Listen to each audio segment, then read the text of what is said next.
அரசியல் ரீதியாக பிஜேபி மிக வேகமாக செயல்பட்டு வந்தாலும் அதுக்குள்ள பொலிட்டிக்கலா சில அரேஞ்ச்மெண்ட்ஸ் உண்டு. ஹிந்துத்வா நேரடியாக ஹிந்துத்வா தொடர்பான குரல் என்று சொன்னால், நேரடியாக சனாதனம் பற்றிய குரல் என்று சொன்னால், அது பெரும்பாலும் சங் பரிவார அமைப்புகள் கையில் எடுக்கும். கிட்டத்தட்ட பிஜேபி அதை அவங்கள்ட்ட அவுட் சோர்ஸ் பண்ணிடுவாங்க, பின்னால இருந்து சப்போர்ட் பண்ணுவாங்க, நேரடியாக வராது. ஆனால் பிஜேபிக்கு உள்ளிருந்தே ஒரு சனாதன குரல் பீரிட்டு கிளம்பும் என்று சொன்னால் அது ஹெச் ராஜா ஒருவராகத்தான் இருப்பார், அது வேறு யாருமே கிடையாது. இதுல ஹெச் ராஜா என்ன சொன்னார்னா, திடீர்னு இந்த 45,000 கோயில்ல 10,000 கோயில காணவே காணும்னார். வடிவேலு சொல்றாருல கிணத்த காணும்ட்டு, அது மாதிரி 10,000 கோயில் அந்த இடத்துல கோயில் இருப்பதாக அறநிலையத்துடைய டாக்குமெண்ட்ஸ்ல இருக்கு. ஆனா கோயிலை காணும். இந்த வக்பு வாரியம் இன்னைக்கு மசோதாவா ஆயிருக்குன்னா, இன்னைக்கு தேசிய அளவில் பேசப்படுகிறதுனா அதுக்கு ஒரு மிகப்பெரிய உந்து சக்தியாக திகழ்ந்தவர் ஹெச் ராஜா அவர்கள். இவ்வளவு ஆட்சி மாற்றத்துக்கு பின்னாலேயும் இஸ்லாமிய மன்னர்கள் சொன்னது போலவே இது எங்கள் நிலம் இன்னைக்கும் ஒரு கூட்டம் சொல்லிக் கொண்டிருக்கிறது என்றால் இது என்ன அபத்தம், இது என்ன? ஆக்சுவலா வாக்கு வங்கி அரசியலுக்காக இந்த காரியத்தை செய்திருக்க வேண்டிய பாட்டாளி மக்கள் கட்சி அதிலிருந்து தள்ளி நின்றது. ஆனால் அதே நேரத்தில் இவர் என்னுடைய கட்சியை சாராதவர் என்றாலும் என்னுடைய சனாதனத்துக்கு இது கடமை என்கின்ற காரணத்தினால் உடன் பிறந்த அவர் கொல்லப்பட்ட ஒரு சனாதனிக்கு அவருடைய குடும்பத்துக்கு உதவி செய்தவர் ஹெச் ராஜா அவர்கள். இந்த நிகழ்ச்சிக்கு வருகை தந்திருக்கும் பாரதிய ஜனதா கட்சியின் ஒருங்கிணைப்பு குழு தலைவர் ஹெச் ராஜா அவர்களே, எனக்கு முன்னால் பேசி அமர்ந்திருக்கக்கூடிய கிருஷ்ண ஜெகநாதன் அவர்களே, சாந்தனு குப்தா அவர்களே, மற்றும் இங்கே வீற்றிருக்கக்கூடிய உங்கள் அத்தனை பேருக்கும் என்னுடைய வணக்கத்தை தெரிவித்துக் கொள்கிறேன். ரொம்ப முக்கியமான தருணத்தில், ரொம்ப சரியான தருணத்தில் பேசு தமிழா பேசு சனாதன சங்கமத்தை இங்கே அமைத்து இருக்கிறது, கூட்டி இருக்கிறது. ரொம்ப ஒரு பொருத்தமான நேரத்தில் அப்படின்னு நான் சொல்றேன். அதுக்கு ஒரு காரணம் உண்டு. நேற்றைக்குத்தான் வீர சிவாஜி பிறந்த மண்ணில் சனாதனம் வெற்றி கொடி நாட்டிய நிலையில் இன்றைக்கு இங்கே சனாதன சங்கமம் நடந்து கொண்டிருக்கிறது. எனக்கு முன்னால பல பேர் சனாதனம் பற்றி பல தலைப்புகளில் பேசி சென்றார்கள். ஆனால் நான் ஹெச் ராஜா அவர்களை பற்றி பேசப் போகிறேன். அதுக்கு காரணம், சனாதனம் என்பதற்கு ஹெச் ராஜா என்கிற பொருளும் உண்டு. ஹெச் ராஜா அவர்கள் நடமாடும் சனாதனம். என்னன்னா, இங்க அரசியல் ரீதியாக பிஜேபி மிக வேகமாக செயல்பட்டு வந்தாலும் அதுக்குள்ள பொலிட்டிக்கலா சில அரேஞ்ச்மெண்ட்ஸ் உண்டு. ஹிந்துத்வா நேரடியாக ஹிந்துத்வா தொடர்பான குரல் என்று சொன்னால், நேரடியாக சனாதனம் பற்றிய குரல் என்று சொன்னால், அது பெரும்பாலும் சங் பரிவார அமைப்புகள் கையில் எடுக்கும். கிட்டத்தட்ட பிஜேபி அதை அவங்கள்ட்ட அவுட் சோர்ஸ் பண்ணிடுவாங்க, பின்னால இருந்து சப்போர்ட் பண்ணுவாங்க, நேரடியாக வராது. ஆனால் பிஜேபிக்கு உள்ளிருந்தே ஒரு சனாதன குரல் பீரிட்டு கிளம்பும் என்று சொன்னால் அது ஹெச் ராஜா ஒருவராகத்தான் இருப்பார், அது வேறு யாருமே கிடையாது. இப்ப நீங்க தஞ்சாவூர் லாவண்யா இஷ்யூ எடுத்துக்கங்க, அது முழுக்க முழுக்க இந்து முன்னணி கையில் எடுத்தாங்க. ஆனா பின்னால பெரும் சப்போர்ட் பிஜேபியில இருந்தது. ஆனால் பிஜேபி நேரடியா போகாது. அதுக்குள்ள ஒரு ஸ்ட்ராட்டஜிக்கா சில அரேஞ்ச்மெண்ட்ஸ் எல்லாம் உண்டு. அது என்ன ஏதுன்னு உள்ளுக்குள்ள போக வேண்டாம், அதுக்கு பல காரணங்கள் இருக்கு.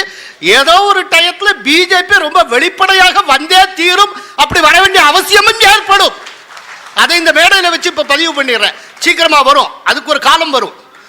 ஆனால் பிஜேபியில் இருந்து கொண்டே சனாதனம் பற்றி உறக்க பேசுகிறவர், ஒரு புலியை போல சீறுகிறவர் ஒருவர் உண்டு என்று சொன்னால் அது ஹெச் ராஜா ஒருவராகத்தான் இருப்பார், அதுல மாற்று கருத்தே கிடையாது.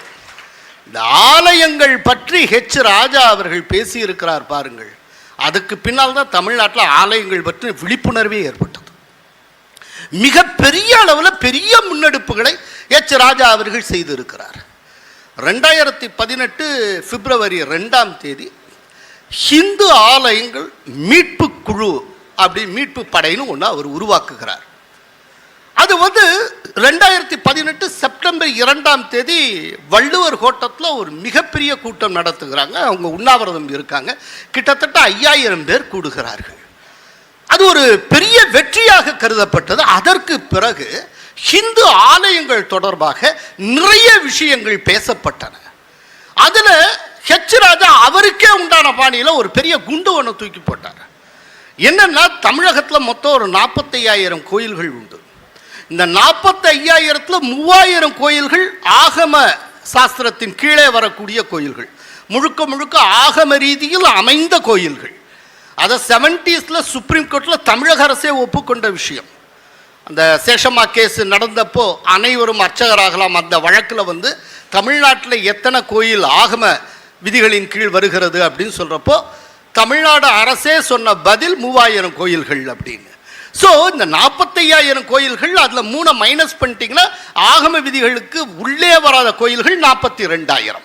ஸோ மொத்தமாக 45,000 கோயில்கள் இந்த தமிழ்நாட்டில் இருக்குது. இதில் ஹெச் ராஜா என்ன சொன்னார்னா, திடீர்னு இந்த 45,000 கோயிலில் 10,000 கோயிலை காணவே காணும்னார். வடிவேலு சொல்வார்ல, கிணத்த காணும்ட்டு. அது மாதிரி 10,000 கோயில் என்னன்னா டாக்குமெண்ட்ஸில் இருக்குது. அந்த இடத்துல கோயில் இருப்பதாக அறநிலையத்துடைய டாக்குமெண்ட்ஸில் இருக்குது. ஆனால் கோயிலை காணும். யார் யாரும் கபலீகரம் பண்ணிட்டாங்க. இன்னைக்கு அது கோயில்கிற வடிவத்தில் வேறு விதமாக மாறி இருக்கிறது.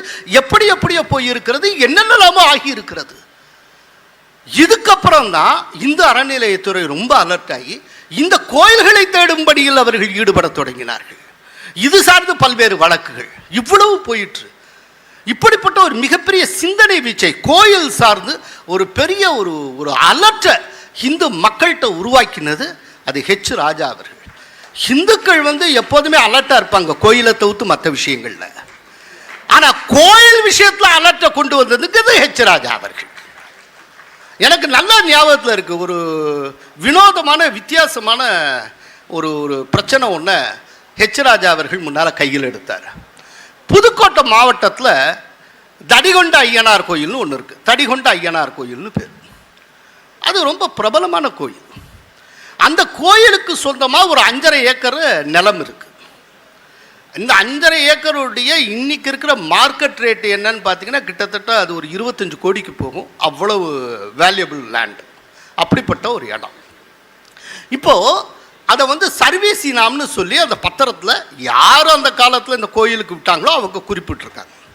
இந்த சர்வீஸ் இனாம் அப்படின்னா அந்த கேட்டகரியில் வர்றது எப்படின்னா, இந்த கோயிலில் யார் கைங்கரியம் செய்து கொண்டு இருக்கிறார்களோ, இந்த கோயிலுக்கு யார் சேவை செய்கிறார்களோ அவர்கள் இதை அனுபவித்து கொள்ள வேண்டியது. அது அவங்களுக்கு மட்டுமே உரியது. இந்த கோயிலில் சர்வீஸ் பண்ணாதவங்க, இந்த கோயிலில் கைங்கரியம் பண்ணாதவர்கள் இதை வந்து ஆண்டு அனுபவிக்க முடியாது, கூடாது. இது தவறு. இப்போ என்னன்னா, இந்த கோயிலுக்குன்னு அந்த நிலத்தை வச்சாச்சு. இப்போ கோயிலில் கைங்கரியம் செய்யக்கூடிய குடும்பங்களே பல்கி பெருகுகிறது. ஒருத்தர் இருந்திருப்பார், அதுக்கப்புறம் அவருக்கு 3 பிள்ளைகள் இருந்திருப்பாங்க, அப்புறம் அந்த பிள்ளைகளுக்கு பிள்ளை பிறந்திருக்கும், அப்புறம் சித்தப்பா மகன் பெரியப்பா மகன் போவாங்க, பங்காளின்னு பிரிவாங்க. இந்த குடும்பம் வந்து பெருசாகிட்டே போகுது. அப்போது இந்த கோயில் கைங்கரியத்திலிருந்து விலகின, ஆனால் அதே நேரத்தில் அந்த குடும்ப சம்பந்தம் கொண்ட உறவினர்கள் அவங்க வந்து கவர்மெண்ட் ஜாபுக்கு போயிடுறாங்க. ஆனால் இந்த லேண்டு மேலே அவங்களுக்கு ஒரு கண்ணு இருக்குது. அவங்க என்ன பண்ணுறாங்க, இந்த கோயில் நிலத்தை விற்று நம்ம சாப்பிட்றணும், அது ஒரு பெரிய அளவில் காசு பார்த்துடலாம் அப்படின்னு சொல்லிட்டு அதை விற்பதற்கு முற்படுகிறார்கள். சரி, விற்கிறது யாருக்கு விற்கிறாங்கன்னா வேறு ஒரு மதம் சம்பந்தப்பட்ட ஒரு மிகப்பெரிய அமைப்புக்கு விற்பதற்கு அவர்கள் திட்டமிடுகிறார்கள். இது எப்படியோ ஹெச் ராஜா அவர்களுக்கு தெரிய வருகிறது. நேராக அங்கேயே போயிட்டார். தடிகொண்ட ஐயனார் கோயிலுக்கே போயிட்டு அங்கேயே கோயிலில் கும்பிட்டுட்டு அங்கே அர்ச்சனை பண்ணி எல்லாம் சேவிச்சுட்டு அங்கே வந்து ஒரு மிக முக்கியமான ஒரு இன்டர்வியூ ஒன்று, தடாலடி இன்டர்வியூ. இந்த தடாலடிங்கிறது தான் ஹெச் ராஜா அவர்களுக்கு உண்டான ரொம்ப பொருத்தமான வார்த்தை. ஒரு தடாலடியான இன்டர்வியூ ஒன்று கொடுக்குறாரு. அவர் என்ன சொன்னார் அப்படின்னா, இது ரொம்ப அநியாயமானது, இது சர்வீஸ் இனாம் சார்ந்தது, இதை யாருமே மாற்றலாம் முடியாது, ஆனால் இதுக்கு வந்து ஏதோ கோல்மால் பண்ணி இதை விற்கிறதுக்கு முயற்சி பண்ணிகிட்டு இருக்காங்க. இதுக்கு சப் ரிஜிஸ்ட்ராரும் உடந்தைங்கிற மாதிரி நான் கேள்விப்படுறேன், கலெக்டரும் உடந்தையாக கூடும். இதில் வந்து நாங்கள் வேறு ஒன்றும் செய்ய போகிறதில்ல, திக்கற்றவர்களுக்கு தெய்வம்தான் துணை.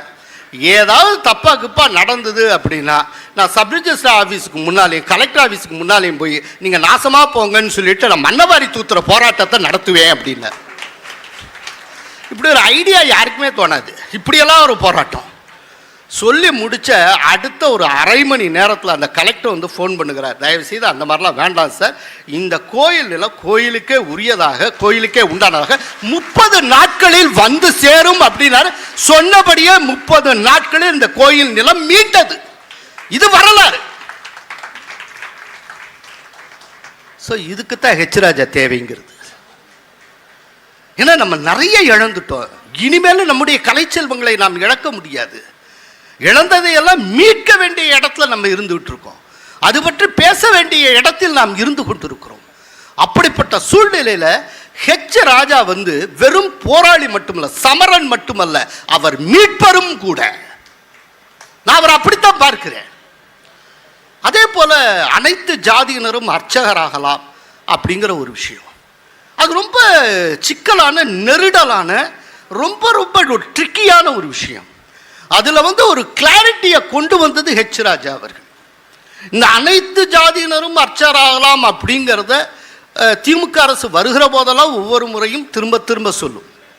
அதில் ஒரு ட்ரிக்கியான ஒரு விஷயம் இருக்குது. அதை ரொம்ப வெளிப்படையாக மேடைக்கு மேடை பேசி அதை தெளிவுபடுத்தியவர் ஹெச் ராஜா அவர்கள். அது என்ன அப்படின்னா, இப்போ நான் ஏற்கனவே சொன்னேன் 45,000 கோயில்கள் இருக்குது. அதில் ஒரு 3000 கோயில் தான் ஆகம கோயில். ஆல்ரெடி சுப்ரீம் கோர்ட் சொல்லியிருக்கு, இந்த 3000 ஆகமம் சார்ந்த கோயில்கள் ஆகம முறைப்படி தான் அப்பாயின்மெண்ட்டே நடக்கணும். அதில் நீங்கள் எல்லாரையும் தூக்கி போட முடியாது. ஈவன் ஆகமம் சம்மந்தப்பட்டது, இப்போ பாஞ்சராத்திர ஆகமம் இருந்தால் அதில் பாஞ்சராத்திரப்படி யார் இருக்காங்க அவங்க தான் உள்ளே போய் கைங்கரியம் செய்ய முடியும். ஒரு ஐயங்காருக்கிறதுக்காக வைகானச ஐயங்கார் வந்து அங்கே கைங்கரியம் செய்ய முடியும். அதுக்குள்ளே 1008 இது இருக்குது. அப்படிங்கிறப்போ அது வந்து அதன்படித்தான் நடக்கணும்னு சுப்ரீம் கோர்ட்டு கொடுத்துருக்கு. ஆனால் இங்கே என்னென்னா, இந்த அனைத்து ஜாதியினரும் அர்ச்சகராகலாம் அப்படிங்கிற பெயருக்கு கீழே பிராமணர்கள் அர்ச்சனை செய்யக்கூடிய ஆலயங்களில் மற்ற ஜாதியினரை நுழைப்பது பற்றி மட்டுமே தான் இந்த அரசு பேசுமே ஒழிய, மற்ற ஜாதியினர் பாரம்பரியமாக பேசக்கூடிய பணிபுரியக்கூடிய ஆலயங்கள் இருக்குல்ல, அதில் பிற ஜாதியினர் அர்ச்சகர்களாக ஆவது பற்றி எப்போதுமே பேசாது. இது எவ்வளவு விவரமான ஒரு நுட்பமா அப்படியே அப்படி தப்பிச்சு ஓடுறதுன்னு பாருங்க. இப்போ ஒரு உதாரணம் சொல்றேன் புரியறதுக்காக. இப்போ பாடிகார்டு முனீஸ்வரர் கோயில் இருக்கு. அதில் ஒரு குறிப்பிட்ட ஜாதியை சேர்ந்த ஒரு குறிப்பிட்ட குடும்பத்தை சேர்ந்தவர்களை பாரம்பரியமாக அந்த அந்த பாடிகார்டு முனீஸ்வரர் கோயிலுக்கு அர்ச்சனையோ அதோ செஞ்சுக்கிட்டு இருக்காங்க. வேற யாருமே நுழைய முடியாது. இப்போ அந்த இடத்துல அவர்களை நீக்கி விட்டு இன்னொரு ஜாதிக்காரங்களை கொண்டு வர முடியுமா? நீங்க அனைத்து ஜாதியினரும் அர்ச்சகர் ஆகலாம்னா அது என்ன பொருளில் கொண்டு வரணும், என்ன ஸ்பிரிட்டில் கொண்டு வரணும்? அனைத்து கோயிலிலும் அனைத்து ஜாதியினரும் அர்ச்சகராகலாம்னு கொண்டு வரணும். ஆனால் இங்க ப்ரொஜெக்ட் பண்றதே எப்படின்னா, பிராமணர்கள் பணிபுரியக்கூடிய கோயில்களில் மட்டும் அனைத்து ஜாதியினர், மற்ற ஜாதியினர் பாரம்பரியமாக பணிபுரியக்கூடிய கோயில் பற்றி கவலைப்படுவதே கிடையாது. இது எவ்வளவு விவரமா இந்த விஷயத்தை போட்டு உடைச்சு இவ்வளவு ட்ரிக்கியான விஷயத்தை மேடையில் வைத்து பேசி இந்த தமிழ் கூறும் நல்லுலகுக்கு எடுத்து சொன்னவர் வந்து ஹெச் ராஜா அவர்கள். ஏன்னா பல விஷயத்தில் எப்படின்னா வேகமாக சத்தத்தில் நம்ம கரைஞ்சு போயிடுவோம். அதுக்குள்ளே இருக்க நுட்பங்கள் நமக்கு கண்ணுக்கே புலனாகாது. அதை யாராவது எடுத்து சொன்னா தான் தெரியும். இல்லைன்னா அவங்க சொல்கிறது நியாயங்கிற மாதிரியே நாம் கேட்டுக்கிட்டே இருப்போம். இப்போ பாருங்கள், இந்த அனைத்து ஜாதியினர் அர்ச்சகருங்கிற விஷயத்தில் எவ்வளோ நுட்பமாக ஒன்று அப்படியே நழுவின மாதிரி போயிட்டே இருந்தாங்க. இதை வந்து அம்பலப்படுத்தியவர் வந்து ஹெச் ராஜா அவர்கள். அதோடு மட்டுமல்ல, 70s நடந்த அந்த கேஸை சுட்டி காட்டி அந்த கேஸின்படியே வந்து ஆகம விதிகளுக்கு உட்பட்ட கோயில்களில் ஆகம விதிப்படி தான் அப்பாயின்மெண்ட்டை பண்ண முடியும், மற்றது பண்ண முடியாது, கூடாது அப்படின்னு சொல்லி ரொம்ப தெளிவுபடுத்திய ஒரு பெருமை ஹெச் ராஜா அவர்களுக்கு சேரும். இதெல்லாம் விட இன்னைக்கு ரொம்ப பேசப்பட்டு கொண்டு இருக்கக்கூடிய அகில இந்திய அளவில் ஒரு பேசுபடு பொருளாக இருக்கக்கூடியது வக்பு வாரியம். இந்த வக்பு வாரியம் இன்னைக்கு மசோதாவா ஆயிருக்குன்னா, இன்னைக்கு தேசிய அளவில் பேசப்படுகிறதுனா அதுக்கு ஒரு மிகப்பெரிய உந்து சக்தியாக திகழ்ந்தவர் ஹெச் ராஜா அவர்கள். அதை வந்து பெரிய இஷ்யூ ஆக்கினது ஹெச் ராஜா அவர்கள். அதாவது ரொம்ப தேங்க்ஸ். திருச்செந்துறை, அது உங்களுக்கு தெரியும், திருச்சி மாவட்டத்தில் ஜிஆர்புரம் பக்கத்தில் இருக்குது. அங்கே சந்திரசேகர சுவாமி கோயில் இருக்குது. அது சிவன் கோயில். சோழர்கள் காலத்தில் கட்டப்பட்ட கோயில். அது 7ஆம் நூற்றாண்டிலிருந்து 9ஆம் நூற்றாண்டுக்குள்ளே கட்டப்பட்டது அப்படின்னு சொல்லப்படுகிறது. சோழர்கள் காலம். சோழர்களுக்கால கட்டப்பட்ட அந்த கோயில், அந்த காலத்தில் என்னைக்கோ கட்டப்பட்ட கோயில், அந்த கோயிலுடைய நிலத்தை வந்து வக்ஃபு வாரியத்துக்கு சொந்தம்னு சொல்றாங்க.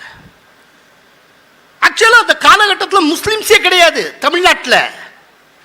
ஆனால் அந்த கோயில் நிலம் வக்ஃபு வாரியத்துக்கு சொந்தமாக இருக்கிறது. இது எப்படி? இதுல எப்படின்னா சர்வே நம்பர்லேருந்து எல்லாம் வேற அவங்க கோட் பண்றாங்க. சர்வே நம்பர் வரைக்கும் எப்படி கொண்டு வந்தாங்க? இதுல நிறைய நுட்பமான பல்வேறு விஷயம் இருக்கு. இப்போ நான் அதை மட்டும் பேசிட்டேன்னா வக்ஃபு வாரியம் பற்றி மட்டுமே பேசலாம். சில விஷயத்தை மட்டும் ஹிண்ட் பண்ணிடுறேன். இப்போ வக்ஃபு அப்படின்னா இறைவனுக்கு கொடையாக கொடுப்பது, அவ்வளவுதான். இப்போ அந்த காலத்தில் அரசர்கள், இப்போ திப்பு சுல்தான் எடுத்துக்கங்களாம் வர்றப்போ திடீர்னு வென்று விட்டு திரும்ப அவங்களுடைய இடத்துக்கு போயிடுவாங்க. அப்போ இவர் வென்ற பகுதியை ஃபுல்லாக இது வக்ஃபுக்கு சொந்தம்னு ஒரு வார்த்தையாக அனௌன்ஸ் பண்ணிட்டு போயிடுவாங்க. ஜென்ரலாக ரிட்டனாக இல்லாமல் வார்த்தைகளால் சொல்லுவது, அந்த வார்த்தையவே ஒரு டாக்குமெண்ட் மாதிரி கருதுவது, ஒரு ஓரல் டாக்குமெண்ட் அப்படிங்கிற ஒரு கல்ச்சர் இஸ்லாமில் உண்டு. அங்கே வந்து இப்போ நீங்கள் விவாகரத்துனா கூட தலாக் அப்படின்னு சொன்னால் போதும், ஓரலாக சொன்னாலே போதும். இப்படி ஒரு விஷயம் வந்து இஸ்லாத்தில் எப்போதும் உண்டு. அது அவர்களுடைய சமயம் சார்ந்தது, அதில் நமக்கு விமர்சனம் இல்லை. இப்போ அப்படி சொன்ன நிலங்கள் தான் இந்த வக்ஃபு வாரியம் அப்படின்னு சொல்லப்படுகிறது. இதில் என்ன ஒரு ஆச்சரியம்னா, கடந்த காலத்தில் சோழர்கள் காலத்தில் பிரம்மதேயம்னு பிராமணர்களுக்கு நிலம் கொடுத்துருக்காங்க. அதே போல் சதுர்வேதி மங்கலம் சொல்லி பிராமணர்களுக்கு தானமாக கொடுத்திருக்கிறார்கள். அதற்கான செப்பேடு இருக்குங்கிறாங்க, கல்வெட்டு இருக்குங்கிறாங்க. ஆதாரம் இருக்கக்கூடிய இந்த விஷயங்களே இன்னைக்கு இல்லாமல் போயிருக்கிறது. ஏன்னா இடையில எத்தனையோ அரசர்கள் மாறி இருக்காங்க, அரசுகள் மாறி இருக்கிறது, ஆட்சி அமைப்புகள் மாறி இருக்கின்றன, என்னென்னலாமா மாறி இருக்கிறது. ஒரு சோழர்கள் இருந்தார்கள், அதற்கு பின்னால் வந்து விஜயநகர சாம்ராஜ்யம் வந்தது, அதற்கு பின்னால் சரபோஜி மன்னர்கள் அந்த இது தஞ்சாவூர் அந்த பகுதியெல்லாம் வந்தாங்க. அதுக்கப்புறம் நாயக்கர்கள் காலம் வந்திருக்கிறது, அதுக்கப்புறம் பாளையக்காரர்கள் வந்திருக்கிறார்கள், அப்புறம் பிரிட்டிஷ்காரர்கள் ஆட்சி செய்திருக்கிறார்கள், பிரிட்டிஷ்காரரை எதிர்த்து நாம் போராடி இருக்கிறோம். அதற்கப்புறம் இன்றைக்கு நம்முடைய ஆட்சி கடந்த 75 ஆண்டுகளாக நடந்து கொண்டிருக்கிறது. இவ்வளவு ஆட்சி மாற்றத்துக்கு பின்னாலேயும் இஸ்லாமிய மன்னர்கள் சொன்னது போலவே இது எங்கள் நிலம் இன்னைக்கும் ஒரு கூட்டம் சொல்லிக் கொண்டிருக்கிறது என்றால் இது என்ன அபத்தம், இது என்ன? இதுல இவங்க சர்வே நம்பர் வரைக்கும் கோட் பண்றாங்க. இந்த சர்வே இதுல வந்து சப் ரெஜிஸ்டர் ஆபீஸ்ல அப்ஜெக்ஷன். அவங்க வந்து இந்த சர்வே நம்பர் இருக்கக்கூடிய நிலத்துக்கு யாராவது பதியணும்னு வந்தால் எங்கள்கிட்ட திருப்பி விட்டுறணும், எங்களுடைய என்ஓசி நோ அப்ஜெக்ஷன் சர்டிஃபிகேட் இருந்தால் மட்டும்தான் பதிய முடியும் அப்படின்னு சொல்லி அவங்க நோட்டீஸ் கொடுக்குறாங்க, நோட்டிஃபிகேஷன் இஷ்யூ பண்ணுறாங்க சப் ரெஜிஸ்டர் ஆஃபீஸ்க்கு. இவ்வளவும் இருக்கிறது. இது எப்படி சாத்தியமாயிற்று அப்படிங்கிற கேள்வி இருக்கு. இப்போ இதுக்கெல்லாம் ஆப்பு வைக்கிறதுக்கு தான் வந்தது இந்த வக்ஃபு வாரிய மசோதா. இப்போ அதுதான் ஜாயின்ட் பார்லிமெண்ட் கூட்டத்தில் அது விவாதமாகி கொண்டிருக்கிறது. தினம் அதை பற்றி பேசியிருக்கா, அது ஒரு பக்கம். இப்போ திருச்செந்துறைக்கு இவர் ஹெச் ராஜா அவர்கள் வருகிறார். இது எப்படியா 1500 வருஷத்து பழமையானது, இது எப்படி வக்ஃபு வாரிய நிலத்தில் இருக்க முடியும்? இஸ்லாமியர்களே பிற்காலத்தில் வந்தவர்கள் தானே அப்படி சொல்லி ரொம்ப ஒரு தடாலடியான மிகப்பெரிய ஒரு இன்டர்வியூ ஒன்று கொடுக்குறார். இது வந்து சால்வ் பண்ணேன்னா நான் கட்டாயமாக தர்ணா நடத்துவேன் அப்படின்னு சொல்லுகிறார். அன்றைக்கே வந்து டிஆர்ஓ மீட்டிங் போடுறாங்க. போட்டுட்டு ரொம்ப முக்கியமான ஒரு முடிவை எடுக்கிறாங்க. என்னன்னா, வக்ஃபு வாரியத்திலேருந்து என்ஓசி வந்தால் தான் பத்திரம் பதியணும் அப்படின்னு கவர்மெண்ட் இஷ்யூ பண்ண நோட்டிஃபிகேஷனை நாங்கள் விலக்கி கொள்ளுகிறோம் அப்படின்னு ஹெச் ராஜா அவர்களால் நடந்தது, கண்ணுக்கு முன்னால் நடந்த விஷயம். அதே போல் ராணிப்பேட்டையில் வேப்பூர்னு ஒரு ஊர். அந்த வேப்பூரில் ஒரு 15 ஏழை வன்னிய சமூகத்தை சார்ந்த குடும்பத்துக்கு சொந்தமான 52 ஏக்கர் நிலம். இந்த 52 ஏக்கர் நிலமும் வக்ஃபு வாரியத்துக்கு சொந்தம்னு அவங்க உரிமை கொண்டாடுறாங்க. அது ஒரு பெரிய இஷ்யூ ஆச்சு. அப்போ நேரடியாக ஹெச் ராஜா அவர்கள் நடவடிக்கை எடுக்கிறார்கள். கடைசியில் கலெக்டர் என்ன பண்ணாங்க, எல்லாம் பார்த்துட்டு அந்த குடும்பம், அந்த 15 குடும்பத்துக்கும் அந்த வக்ஃபு வாரியம் சொந்தம் கொண்டாடிய நிலத்தை அந்த குடும்பத்தினருக்கு பட்டா போட்டு கொடுத்திருக்கிறார்கள். கவர்மெண்ட் பட்டா போட்டு கொடுத்திருக்கிறது. இது எவ்வளவு பெரிய சாதனைன்னு பாருங்க. ஆனா இது என்ன அப்படின்னா, இதுல ஒரு சின்ன ப்ராப்ளம் இருக்கு. என்னன்னா, ஹெச் ராஜா என்கிற ஒரு தனி மனிதனே ஒரு தனி இயக்கம் போல இயங்கி கொண்டிருக்கிறார். அது பத்தாது, நாம் எல்லோருமே சேர்ந்து அவர் பின்னால ஒரு இயக்கமாக மாற வேண்டும். இப்ப அவர் மட்டுமே தனியா இயங்குறப்போ ஒரு வேப்பூர்ல ஒரு இடத்துல, திருச்செந்துறையில் ஒரு இடத்துல இப்போ ஒண்ணுங்கிறோம். தமிழ்நாடு முழுக்க எத்தனை ஆயிரம் எத்தனை லட்சம் ஏக்கர் இப்படி இருக்கோ? 1995 வக்பு வாரிய சட்டம் இயற்றப்பட்டப்போ வக்பு வாரியத்துக்கு சொந்தமா வெறும் 4 லட்சம் ஏக்கர். நாங்க இன்னைக்கு 9 லட்சம் ஏக்கர் தங்களுக்கு சொந்தம் என்று சொல்லிக் கொண்டு இருக்கிறார்கள். கடைசியில் அவங்க தாஜ்மஹாலையும் விட்டு வைக்கல. தாஜ்மஹாலை எங்களுக்கு சொந்தம்ட்டாங்க. ஆனா அது சம்பந்தமா அலகாபாத் உயர்நீதிமன்றம் எதிரான ஒரு தீர்ப்பையும் தந்திருக்கிறது. ரொம்ப கடுமையாக விளாசி இருக்காங்க. அது வேற விஷயம். ஸோ ஒரு பெரிய ஆபத்து இருக்கிறது. இன்னைக்கு பார்த்தீங்கன்னா இராணுவத்துக்கு அடுத்தபடியா ரயில்வே துறைக்கு அடுத்தபடியா மிக அதிக அளவில் ஏக்கர் ஏக்கராக நிலங்களை வைத்திருக்கக்கூடிய அமைப்பு வக்பு வாரியமாக இருக்கிறது. ஒரு அமைப்புக்கு இத்தனை சொத்து இருக்கக்கூடாதுன்னு யாரும் சொல்லல. ஆனால் இது சொத்து வந்த முறை கேள்விக்குரியதுன்னு சொல்றோம். இந்த சொத்தை நீங்க எப்படி அடைந்தீர்கள் என்பது கேள்விக்குரியது. இப்போ உங்க கையில ஒரு சொத்து இருக்குன்னா அந்த சொத்துக்கான டாக்குமெண்ட்டை நீங்க காட்டணும்ல. டாக்குமெண்ட் இருக்கும்ல. அவங்கள்ட்ட அந்த சொத்துக்கான சர்வே நம்பர் மட்டும்தான் இருக்கு, டாக்குமெண்டே இருக்க மாட்டேங்குது. எப்படி டாக்குமெண்டே இல்லாமல் ஒரு சொத்து ஒரு குறிப்பிட்ட அமைப்பிட்ட இருக்க முடியும்? இது என்ன விதமானது? இது எப்படி, இது இத்தனை காலமா எப்படி நடந்துகிட்டே வந்திருக்கு? கேள்வி கேட்பாரே இல்லாமல்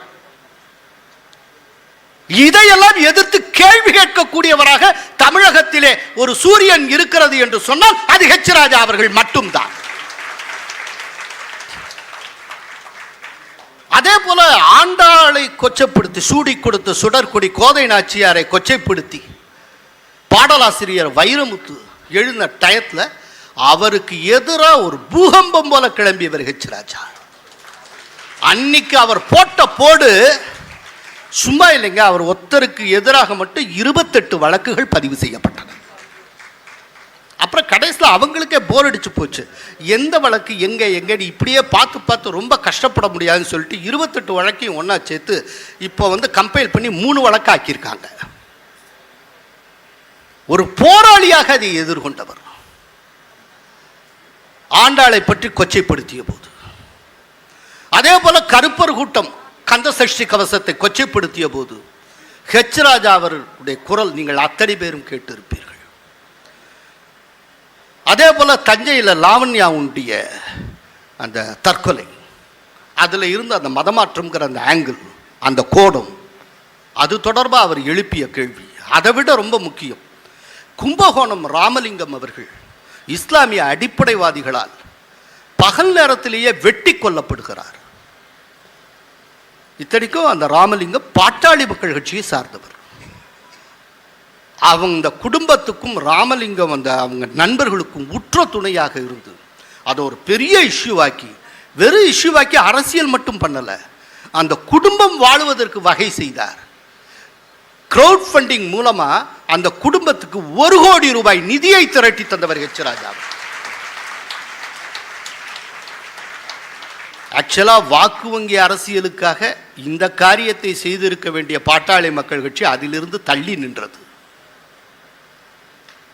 ஆனால் அதே நேரத்தில் இவர் என்னுடைய கட்சியை சாராதவர் என்றாலும் என்னுடைய சனாதனத்துக்கு இது கடமை என்கின்ற காரணத்தினால் உடன் பிறந்த அவர் கொல்லப்பட்ட ஒரு சனாதனிக்கு அவருடைய குடும்பத்துக்கு உதவி செய்தவர் ஹெச் ராஜா அவர்கள். அதனால ஹெச் ராஜா பற்றி நிறைய அப்படியே சொல்லிக்கொண்டே போகலாம். அவர் ஆர்எஸ்எஸ்ல படம் போட்டு வந்தவர். 7வது வயசுல ஆர்எஸ்எஸ்ல இருந்தவர். 7வது வயசுல 89ல் அவர் தேர்தலில் நிற்கிறப்போ ஹிந்து முன்னணியின் ஹெச் ராஜா தாமரை சின்னத்தில் நிற்கிறார் தான் விளம்பரமே. அன்னைக்கு ஹிந்து முன்னணியில் ராமகோபாலன் அவர்களோட உற்ற துணையாக இருந்து அந்த இயக்கத்தை கட்டி எழுப்பதில் அவருக்கு ஒரு மிகப்பெரிய பங்கு உண்டு. 90ஸ்ல பார்த்தீங்கன்னா அப்போத்தான் இந்த ராம ஜென்மபூமி இயக்கம்லாம் சூடு பிடிக்கிறது. அந்த 90ஸ்ல இந்த ராமஜோதி, ஏகதா யாத்திரை இதெல்லாம் நடந்த பொழுது இந்த ஏகதா யாத்திரையினுடைய கன்வீனர் அல்ல ஆர்கனைசர் ஹெச் ராஜா அவர்கள். இதில் ஒரு முக்கியமான தகவலை சொல்லணும். ஏகதா யாத்திரையுடைய ஆல் இண்டியா கன்வீனர் யார் தெரியுமா? நரேந்திர மோடி அவர்கள். அதனுடைய ஆர்கனைசர் ஹெச் ராஜா அவர்கள். அதே போல 90ஸ்ல அவங்க கொண்டு வந்த அந்த வேல் யாத்திரை, எல்முருகன் இருந்தப்போ வெற்றிவேல் யாத்திரை, இவர் இருந்தப்போ வேல் யாத்திரைன்னு 5 முனையிலேருந்து வேல் கொண்டு வந்து மொத்தமாக சங்கமாகி பழனியில் நடந்ததுன்னு நினைக்கிறேன். பழனியில் தானே சார் வேல் யாத்திரை. அதையெல்லாம் வெற்றிகரமாக செய்து முடித்தவர் ஹெச் ராஜா அவர்கள். 98ல் சீரியல் பாம் பிளாஸ்ட் கோயம்புத்தூர் நடக்குது. அன்னைக்கு ஹெச் ராஜா அவர்கள் கோயம்புத்தூர்ல இருக்கார்.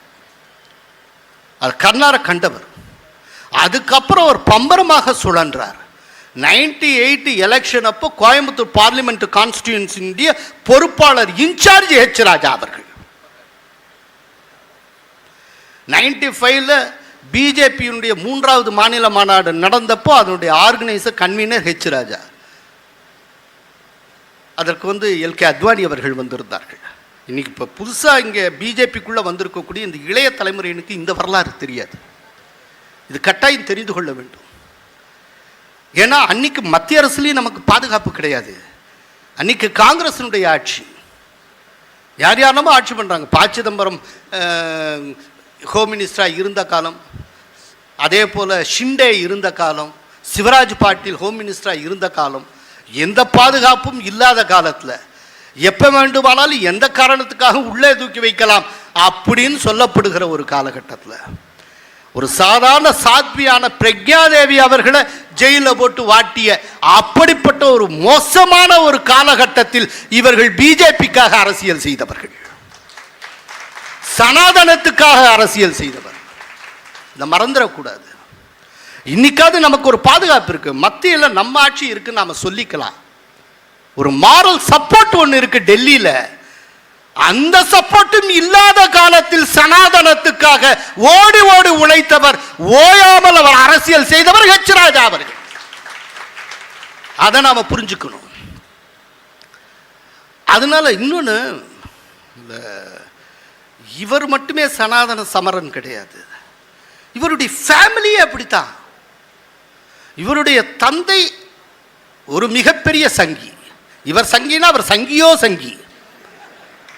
ஹரிஹர சர்மா அவர்கள் 1948 மகாத்மா காந்தி அவர்கள் கொலை செய்யப்பட்டதை தொடர்ந்து ஆர்எஸ்எஸ் மீது தடை விதிக்கப்பட்ட போது அதை எதிர்த்து தனிநபர் சத்தியாகிரகம் செய்து கைதானவர் இவருடைய தந்தை. இவரு ஜனா கிருஷ்ணமூர்த்தி ஜெயிலில் இருந்தாங்க. அப்படிப்பட்ட ஒரு பெரிய பாரம்பரியம். ஸோ அவருடைய தந்தைக்கு தப்பாமல் பிள்ளை, அது கூட பெரிய விஷயம் இல்லைங்க. எனக்கு ரொம்ப பெரிய ஆச்சரியம். உண்மையை சொன்னால் ஒரு பெரிய மாடல் யாரு தெரியுமா? ஹெச் ராஜா அவர்கள் கூட இல்லை, அவருடைய பேரப்பிள்ளை. வயசு என்ன நினைக்கிறீங்க? ஒரு 6-7 வயசு இருக்கும். அந்த குழந்தை பொதுவாக இன்னைக்கு இருக்கிற சூழ்நிலையில் ஒரு குழந்தையுடைய மனசு எப்படி இருக்கும்? 6 வயசு 7 வயசு. அப்போ அந்த வீக்கெண்டு அந்த ஹோட்டலுக்கு கூப்பிட்டு போப்பா, இங்கே பீச்சுக்கு போகணும், அங்கே இது பண்ணணும், ஒரு விதமான ஒரு ஃபேன்சி இருக்கும், அதுக்குள்ளே ஒரு ஃபேண்டசி இருக்கும். இதுதானே ஒரு பெரிய நோக்கமாக இருக்கும். ஆனால் அந்த குழந்தையோட விருப்பம் என்னவாக இருந்தது தெரியுமா? எனக்கு நல்ல ஸ்கூலாக போடுங்க, அதில் நான் அதே நேரத்தில் வேத அத்தியாயனமும் பண்ணணும். யார் இந்த குழந்தை? இன்னைக்கு சிபிஎஸ்சியில் சொல்லித்தரக்கூடிய அதே நேரத்தில் வேத அத்தியாயனமும் கற்றுத்தருகிற ஒரு பள்ளியில் அந்த குழந்தை சேர்க்கப்பட்டிருக்கிறது. இத்தனைக்கு இந்த குழந்தைய பேரண்ட்ஸ் பிடிச்சு தள்ளலை, குழந்தை விரும்பி இந்த மாதிரியான ஸ்கூலில் சேர்க்கணும்னு சொல்லி அந்த குழந்தை கேட்டு. இதுலையோ எப்படின்னா, இல்லை பாருங்க, ஒருவேளை குழந்தை சின்ன வயசு, அது திடீர்னு என்னத்தையோ ஒன்று பார்த்துட்டு ஏதோ ஒன்று ஆசைப்பட்டு அப்படி சொல்லும், அதுக்கப்புறம் முடிவை மாற்றின்றுனா அப்படின்னு சொல்லிட்டு பரீட்சார்த்தமாக அந்த பள்ளியில் ஒரு மாதம் போட்டு பார்க்குறாங்க. அது பிடிச்சிருக்காங்க. பிடிச்சிட்டு இந்த ஸ்கூலை விட்டு வரமாட்டேன் அப்படின்னு அந்த குழந்தை இப்போ அந்த விதமான பள்ளியில் அந்த குழந்தை படித்து கொண்டு இருக்கிறது. சிபிஎஸ்இ சிலபஸோட படிக்கிறப்ப சனாதனத்தையும் சேர்த்து அது கற்றுக்கொண்டு இருக்கிறது. அப்படிப்பட்ட பேரப்பிள்ளை. ஸோ அவருடைய தந்தையில் தொடங்கி அவருடைய பேர குழந்தைகள் வரைக்கும் மொத்தமாகவே அது ஒரு சனாதன சங்கமம் தான். அந்த குடும்பமே ஒரு சனாதன சங்கமம். அதனால சனாதன சமரன்னு சொன்னா அந்த ஹெச் ராஜா குடும்பம் மொத்தமே போராளிகள் தான். சமர்னா போர், சமரன்னா போராளி, போர் வீரன். அந்த குடும்பமே சனாதன ஒரு போர் குடும்பம் தான், சனாதன போராளிகளை கொண்ட குடும்பம் தான். அப்படிப்பட்ட ஒரு மிகப்பெரிய பாரம்பரியத்தில் வந்த ஹெச் ராஜா அவரெல்லாம் நம்ம வாழ்த்தக்கூடாது, அதுக்கெல்லாம் எனக்கெல்லாம் தகுதியே கிடையாது. அவருக்கு என்ன சொல்கிறதுன்னு தெரியல. அவரை வணங்குகிறேன், அவரை நான் வணங்குறேன். அவரெல்லாம் எங்களுக்கு பெரிய இன்ஸ்பிரேஷன். இந்த மாதிரியான சில பேர் இருக்க கட்டுதான் இவரை போன்றவர்களை பார்த்து தான் எங்களுக்கு அரசியலுக்கு வரணும்னு ஆசை வருது. அரசியல் பேசணும், சனாதனம் பேசணும், ஹிந்துத்துவா பற்றி பேசணும். இன்னைக்கு இருக்கக்கூடிய சூழ்நிலையில் தமிழ்நாட்டினுடைய பொலிட்டிக்கல் சோஷியல் கல்ச்சர் என்னன்னு தெரியும். இந்த சூழ்நிலையில் அதுலேருந்து கம்ப்ளீட்டாக மாறுபட்டு நாங்கள் ஒரு ஹிந்துத்துவ அரசியலை பேசக்கூடிய ஒரு ஜேர்னலிஸ்டாக நான் இருக்கேன்னா எங்களுக்கு முன்னுதாரணம் ஹெச் ராஜா அவர்கள். அவர்கிட்ட எங்களுக்கு கிடைச்ச ஸ்பிரிட்ல தான் நாங்கள் பேசிக்கிட்டு இருக்கோம். எல்லாத்துக்கும் ஒரு மாடல் இருக்கணும், ஒரு முன்னுதாரணம் இருக்கணும். இன்னைக்கு தமிழ்நாட்டில் சினிமா நடிகர்கள் தலைவர்கள் ஆகிறார்கள் அப்படின்னு ஈஸியாக கமெண்ட் பண்ணிட்டு போகிறோம். உண்மையான காரணம் என்ன தெரியுமா?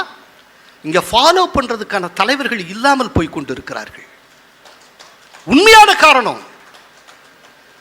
ஸோ வழிகாட்டுவதற்கு சரியான தலைவர்கள் இல்லை. யாரை ஃபாலோ பண்ணுறது தெரியல. ஆனால் நாங்கள் யாரை ஃபாலோ பண்ணுங்கிறத நாங்கள் கண்டுபிடிச்சிட்டோம். அதனால நான் தப்பிச்சிட்டேன். ஸோ இப்படிப்பட்ட ஒரு மகத்தான தலைவர் இன்றைக்கு இங்கே கௌரவிக்கப்படுகிறார். இவரை கௌரவிக்கணும் அப்படின்னு முடிவு பண்ண இந்த பேசு தமிழா பேசு நிர்வாகிகள், குறிப்பாக ராஜவேல் நாகராஜ் ஒரு அருமையான நண்பர், அவருக்கெல்லாம் என்னுடைய வாழ்த்துக்களை தெரிவித்துக் கொள்கிறேன்.